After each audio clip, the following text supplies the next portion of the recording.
Assalamualaikum warahmatullahi wabarakatuh. Jumpa lagi dengan saya Iwan Setiawan. Baiklah, pada kesempatan sekali ini kita masuk ke mata pelajaran TDO atau Teknologi Dasar Otomotif. Adapun judul materinya adalah prinsip pengendalian kontaminasi. Apa itu kontaminasi? Kita lihat selanjutnya. Jangan lupa diawali dengan doa dan juga dengan mengisi absensi ya. Dan juga jangan lupa subscribe ya supaya ini bisa bermanfaat juga buat kalian ya, dan juga bisa sebagai amal jariah, amin. Oke, lanjut ke pengertian kontaminasi. Jadi kontaminasi adalah kondisi di mana terjadi pencampuran terhadap suatu unsur lain yang akan memberikan efek buruk tertentu. Nah, ini jadi ibaratnya tercampur atau tercemar ya. Jadi dalam dunia industri termasuk otomotif banyak sekali menghasilkan limbah atau kontaminan. Jadi limbah atau kontaminan itu harus dikendalikan agar tidak menyebabkan permasalahan ya. Kalau harus diminimalisir ya agar tidak terlalu parah efek-efeknya. Sebagai contoh penggolongan dan jenis kontaminan ini ya, contohnya yang kontaminan cair ya, ya dari bahan-bahan limbah yang cair, kemudian kontaminan padat yaitu dari limbah-limbah yang padat, kontaminan gas yaitu yang dari hasil-hasil pembakaran misalnya pabrik, dan kontaminan B3 bahan beracun berbahaya ya, biasanya kimia ya. Kemudian kontaminasi itu yang air misalnya. Nah, itu ya, jadi pembuangan limbah-limbah cair itu ke laut. Kemudian ada kontaminan tanah yaitu limbah-limbah sampah-sampah dibuang ataupun ditimbun di satu tempat. Kemudian kontaminan udara ya dari cerobong-cerobong asap pabrik ya, biasanya untuk perusahaan-perusahaan yang di industri-industri maju ya, negara-negara besar. Dan kontaminan B3 yaitu tadi bahan beracun berbahaya. Nah, sekarang pengertian daripada kontaminan. Kontaminan Pengendalian kontaminasi ya merupakan satu cara untuk mencegah pencampuran dan pencemaran dari unsur lain yang memberikan efek buruk jangka pendek maupun jangka panjang ya, terutama untuk kesehatan manusia ya, hewan juga sama. Cara pengendaliannya yaitu penanganan kontaminasi cair, ada penanganan kontaminasi padat, penanganan kontaminasi gas, dan B3 ya. Jadi ini kalau yang cair itu harus melalui proses pengolahan primer ya, penyaringan, pengolahan awal, pengendapan, pengapungan. Kalau kemudian sekunder dengan mikroorganisme, disinfeksi, dan endapan lumpur. Kemudian kalau kontaminan padat melalui penimbunan tempat terbuka, kemudian sanitary landfill atau lubang yang dilapisi plastik, kemudian membuat kompos padat dan daur ulang. Kemudian untuk kontaminan gas melalui kontrol emisi, menghilangkan materi partikulat. Kemudian penanganan kontaminan B3 melalui penanganan khusus seperti sumber injeksi, kolam penyimpanan, dan terapan ilmu fisika, biologi, dan kimia. Kemudian kita akan membahas untuk pengendalian kontaminasi otomotif.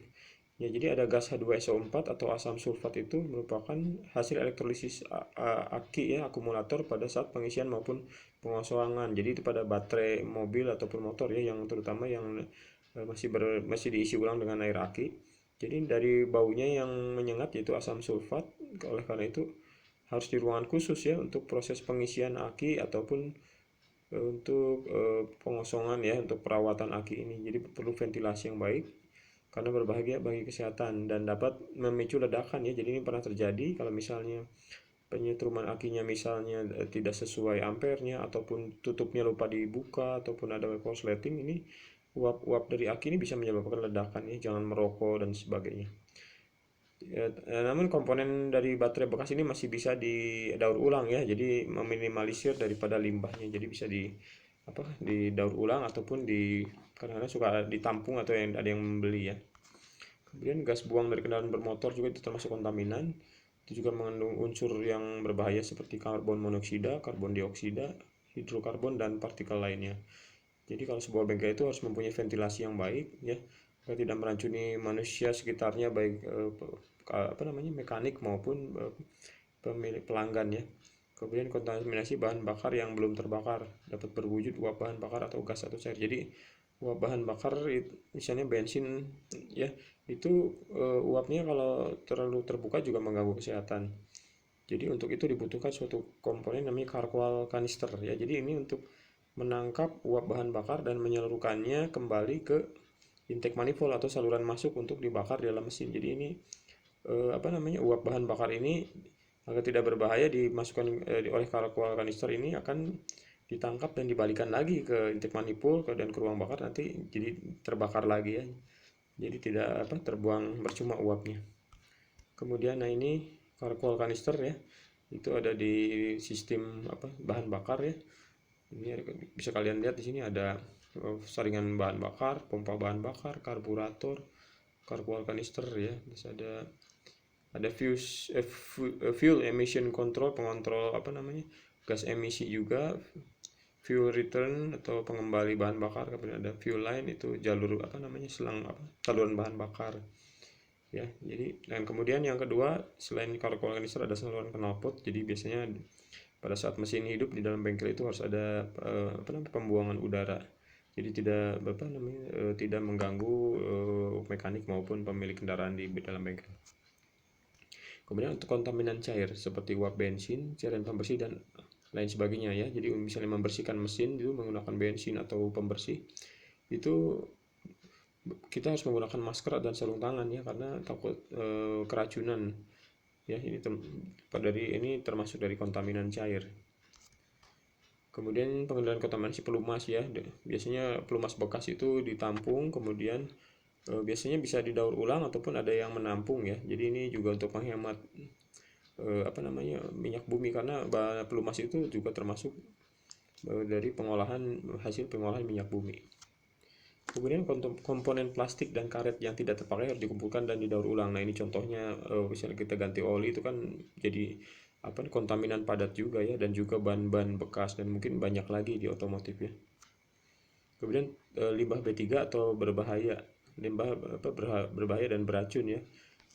Bahan-bahan beracun dan berbahaya seperti oli dan zat-zat lainnya, dan apalagi untuk teknik bodi otomotif ya, untuk pengecatan untuk pendempulan itu juga banyak bahan berbahaya. Jadi itu limbahnya itu harus ditampung terlebih dahulu, kemudian nanti dikirim ke tempat penampungan atau ada yang mengambilnya ya di dalam tangki-tangki dan sebagainya. Kemudian konsep pengendalian kontaminasi mendukung konsep hijau. Jadi pertama yaitu pilah sampah. Jadi sampah itu kan ada bermacam-macam ya. Jadi harus dipilah berdasarkan jenisnya. Jadi biasanya ada tempat sampah warna hijau untuk tempat sampah organik. Apa itu tempat sampah organik? Ya, tempat sampah organik itu biasanya sampahnya berbentuk dedaunan, ranting, pohon, sisa makanan ya. Jadi ini artinya organik itu mudah terurai atau bisa hancur ya.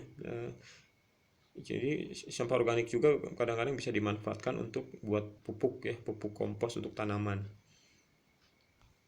Nah, kemudian ada lagi sampah anorganik. Apa itu sampah anorganik?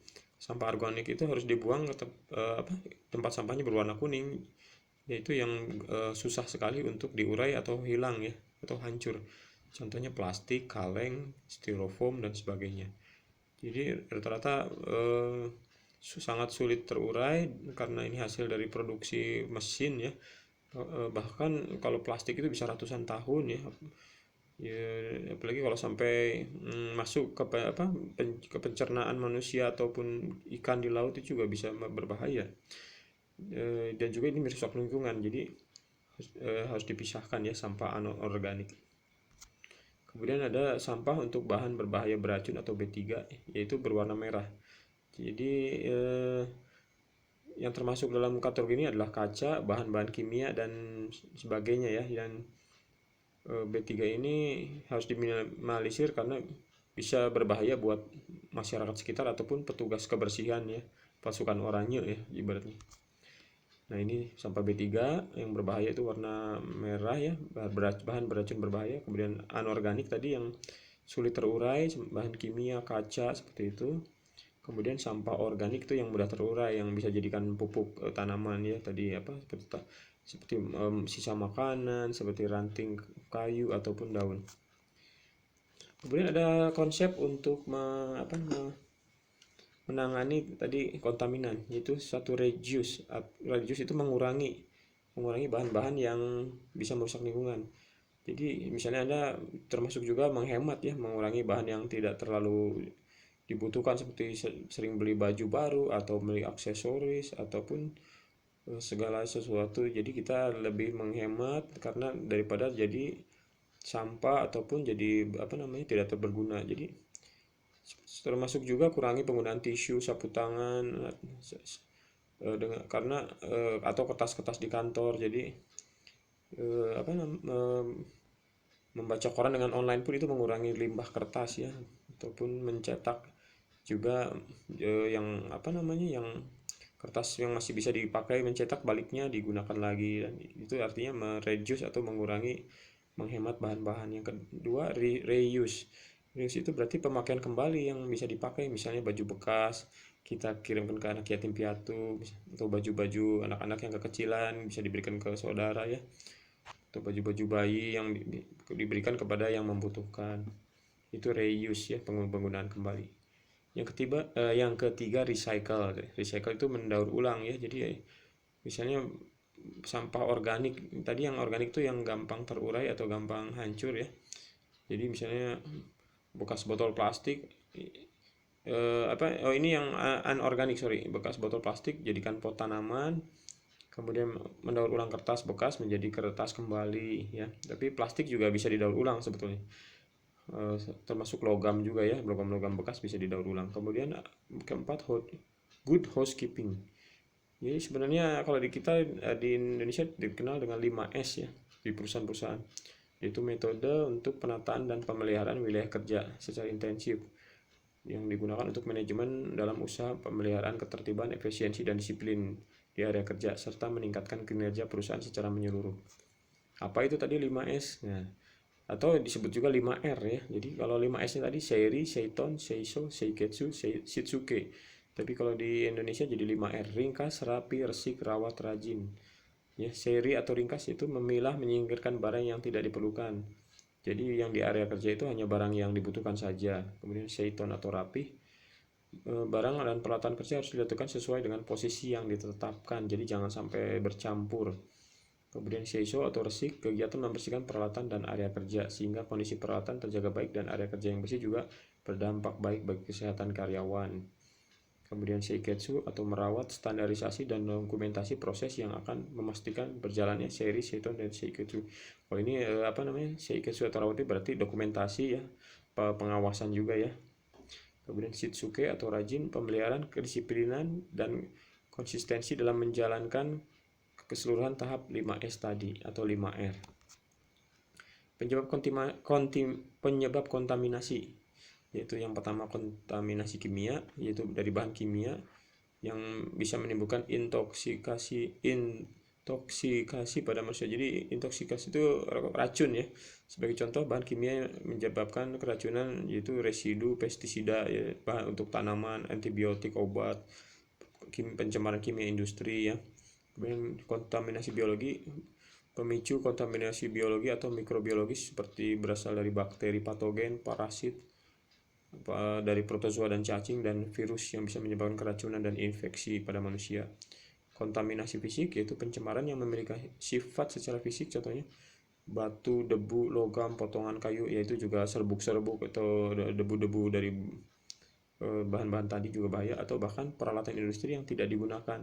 Jadi peralatan industri yang tidak digunakan juga bisa menimbulkan mungkin efek-efek ya kalau misalnya tidak lama digunakan. Selain menyebabkan penyakit juga bisa berbahaya dan dapat mengganggu kesehatan. Oke, pengendalian kontaminasi di bengkel otomotif untuk meminimalisir dampak kontaminasi fisik pada lingkungan.